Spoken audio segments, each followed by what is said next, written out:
Our next contribution is entitled CO hydrogenation over nickel and cobalt-based catalyst, influence of alkali addition on catalytic and morphological properties. It's from the Institute of Catalytic Research, CNRF. The authors include Mirodatos, Ferreira, Gomez Cobo, Belmont, and Martin. And the presentation will be given by Dr. Mirodatos. Thank you. Well, in a sense, my talk will present data and an analysis of an effect which is a reverse effect of the previous one. I mean, you start from a Fischer-Tropsch catalyst, and you will decrease the activity and change a lot the selectivity. And maybe this talk will be more related to the previous session on alcohol synthesis than to promoting a Fischer-Tropsch catalyst. Anyway, in Fischer-Tropsch catalysis, it has been found in the early time of the Fischer-Tropsch that the addition of iron on the surface on metal was involving the formation of new species of CO, titled CO, as proposed by Professor Sachtler. Or this has been also proposed by Ishikawa with iron metal, ions. And it is known that this introduction of non-reduced element on the metal will promote the new forms of CO adsorption and will orientate the reaction towards other routes, including the formation of oxygenates and such as higher alcohols. So we know that alkali addition on Fischer-Tropsch catalysts have similar effects and are one of the components of the patented formulas for orientate the reaction towards oxygenates. We know also that alkali addition has a lot of effects on the catalyst, not only catalytic effects but also morphological effects. And this talk is proposed in order to have maybe some more rationalized idea about the effects, the proper effect of alkali on a Fischer-Tropsch catalyst. So it's a session also which is focused or dedicated to cobalt, but I will add a little bit of nickel if you know me. And so I've listed here some of the different effects we generally observed after alkali addition on metal catalyst, morphological effects, which favor the metal reduction and dispersion, and maybe also hinders the metal sintering during COH2. Those effects, which are effects typically of the activation of the catalyst, are not the subject of the talk, and are related to effects such as change in the equilibrium of the redox equilibrium of the metal and with the OH of the support, and maybe also changes in the interaction of the oxide phases with the support itself. Now that will be seen that later on that this kind of stabilizing of the metallic phase during the reaction and the COH2 reaction is probably related to an effect on the carbonyl formation of the metal, the Fischer-Tropsch metals, and we'll see a bit later which kind of stabilization effect we may expect from alkali addition. And catalytic effects, so as I mentioned previously, is to favor the CO insertion, and maybe it promotes the formation of oxygenates, and also to limit the hydrogenating ability of the catalyst and promoting the formation of olefins and also aldehydes and acids.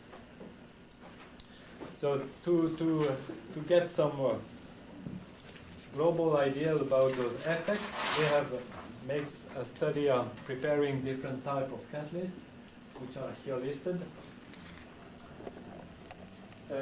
We have prepared both nickel on silica catalyst, which have been modified either by lithium or sodium, and we have also obviously studied the other type of alkali.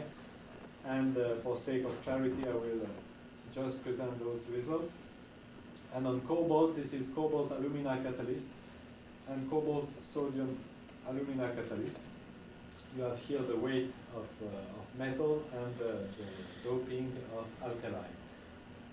Here it's 7% of sodium, but we have also tested much lower effect of alkali, maybe not as low that has the previous doping effect on cobalt, but we will see that there is an important effect of the content of the alkali on the changes of the reaction. So this is just the way to put in the alkali nitrate solution for nickel catalyst and impregnation with cobalt carbonate solution in the case of the cobalt catalyst. And this is condition of reduction. And the catalyst testing has been done with either from 1 atmosphere to 50 bar in order to see also the effect of pressure. So I present here some catalytic data just to give you a trend, an idea of the trend of the effect of the alkali on those catalysts. So if we take the nickel on silica catalyst, we observe that it's mainly a catalyst which only make methane, mainly a little bit of C2s, and this is done at 50 bar with a ratio 1 CO and 2 hydrogen. After addition of sodium, we see that first of all, here this is double of weight. We see that there is a major, there is decrease in the conversion. Conversion is similar, but this is twice the weight of catalyst. And we have a major effect on methane formation. Not a lot of effect on C2 formation. We have an increase in the proportion of olefins in the C2 plus cut, and we have a little bit increase in the oxygenate formation, and a major increase in the CO2 formation. Now with cobalt catalyst, with the same weight of the catalyst, we see here the major effect on the activity. So that's why I said it was a reverse effect. We have a major decrease in the conversion of CO after sodium promotion, and we have a decrease also in the selectivity towards methane, while a slight decrease for the C2s, but a major increase here for the formation of oxygenate. So what is observed is that with those alkali doping or impregnation, we have a decrease of methane.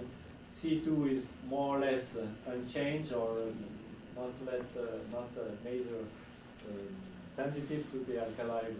We have this increase of oxygenate, and what has been observed is that, at least for the cobalt catalyst, at low content of sodium addition, there is essentially methanol which is formed, and not higher alcohol.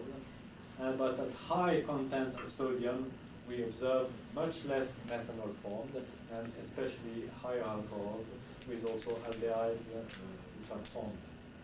And a major increase in the olefin selectivity, and also the CO2, which is probably related to the water gas shift displacement. So if we calculate also the alpha value, which has not been reported here, there is no change in the alpha value, the chain growth probability after alkali promotion.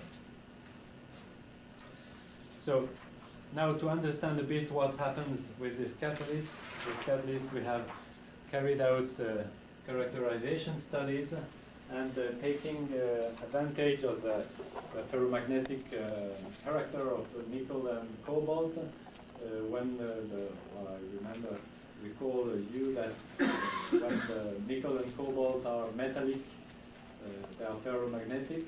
If they are oxidized, it's paramagnetic, and if they are carbided or in strong interaction with carbon atoms, they start to be a little bit diamagnetic. So with a special cell which allows to make both the reaction under pressure and also the magnetic measurement, we can follow the changes in the state of the catalyst during the reaction.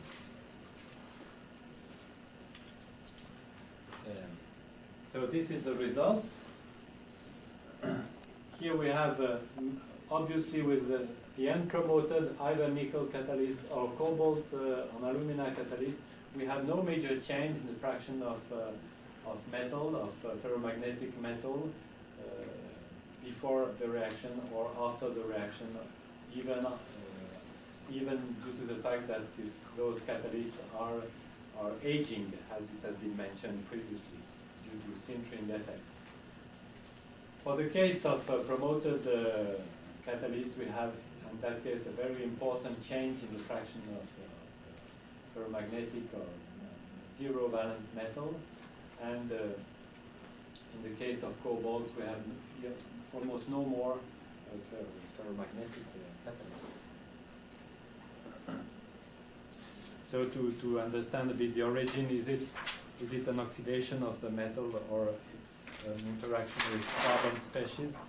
We have obviously carried out those reaction temperature, pH reaction after the reaction under pressure.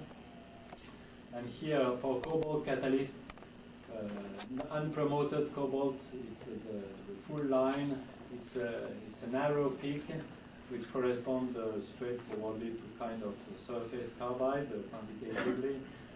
But after the promotion with sodium, we have a much broader peak, which much stable carbon, which is hydrogenated at higher temperature.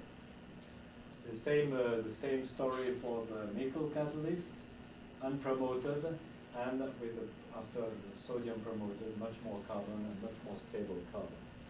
And this is if we just make an integration of those peaks without trying to deconvolute, we can do that, but this is not the interest of the talk. We can see immediately that there is a much significant increase in the carbon, the ratio carbon atom per metal atom, either for nickel or for cobalt catalyst. So just to end this characterization, obviously, during the TPH reaction, we haven't seen neither formation of water or oxygenate, which means that there was no oxygen on the catalyst, or not insignificant amount. And XRD carried out after the COH2 clearly revealed, in the case of the cobalt catalyst, that no change was observed in the XRD spectrum for this one, except the width of the band due to the sintering effects for the unpromoted cobalt. But for the promoted cobalt, we have seen clearly the phase of cobalt carbide developed and seen by XRD, not only surface cobalt carbide, but bulk cobalt carbide. And from the XPS, this is the C1s spectrum of XPS for the unpromoted cobalt. And after promotion, you may see that at low energy there is a development of cobalt carbide peak.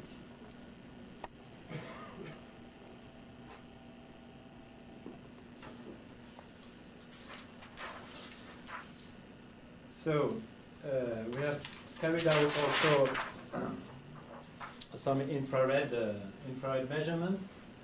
this is ex situ FDR, I mean just CO considered as a probe, as usual. And this is a condition. We adsorb the CO and after we dissolve it at increasing temperature.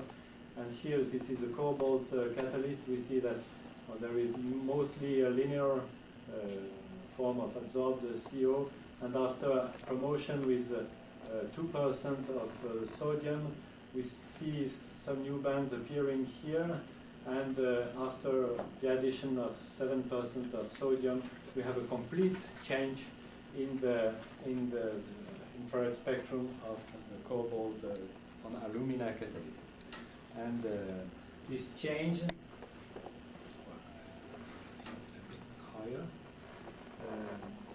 these new bands which are appearing here are this kind of series of bands which are stable according to the desorption, which are the frequency of which is not changing with desorption, and they have been assigned to the formation of cobalt tetracarbonyl ions in relation with sodium ions, and this gives exactly the same frequencies of cobalt carbonyl species prepared by homogeneous chemistry or supported on the magnesia. Another point very important here, if we follow the change in the frequency of the linear CO according to the temperature of desorption, it means a kind of plot of the frequency according to the coverage.